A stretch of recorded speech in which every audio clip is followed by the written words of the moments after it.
Le contexte mondial est relativement agité, pourtant cela n'a pas eu d'impact majeur sur le développement stable de l'économie chinoise.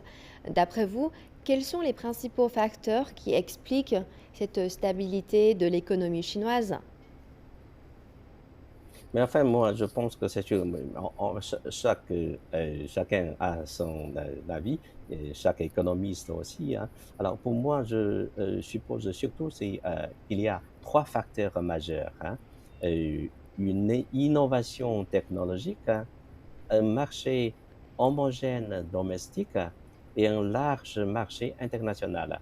Alors, pour une innovation technologique, je crois qu'on est en train de réaliser, hein, il n'y a pas de souci. Huawei et d'autres grosses sociétés numériques, par exemple, occupent déjà euh, le, on appelle comment les frontières technologiques, hein. Donc ça, il n'y a pas de souci.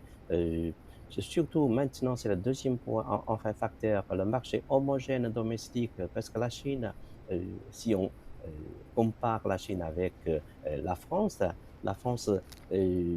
c'est un peu comme deux ou trois, même une province chinoise. Alors, la Chine est plutôt un continent, et donc la caractéristique, surtout cette hétérogénéité. On peut trouver, par exemple, la France des années 50 même, et on va trouver aussi la France de demain, d'aujourd'hui.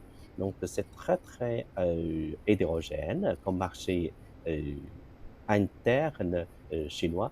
Donc là, c'est surtout, on va faire des efforts pour améliorer l'homogénéité régionale entre différentes régions chinoises. Et là, je pense que la Chine, le gouvernement chinois a déjà démarré euh, ce grand projet. Enfin, c'est le troisième point, le troisième facteur. Le troisième facteur, ça dépendra plutôt de l'environnement international, parce que avec le développement de nos technologies, la fabrication, surtout la capacité de production chinoise est déjà en phase de surproduction. Alors, où on va vendre nos produits, donc on aura besoin d'un grand marché, d'immenses marchés international. C'est pour ça qu'aussi l'initiative a été proposée, l'initiative La ceinture et la route et la ceinture a été avancée. Donc, c'est surtout ces trois facteurs, hein. Si on peut,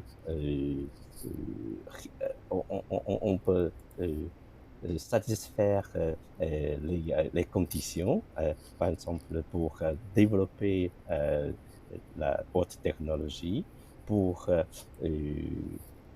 homogénéiser le marché interne et aussi pour ouvrir de plus en plus de marchés internationaux.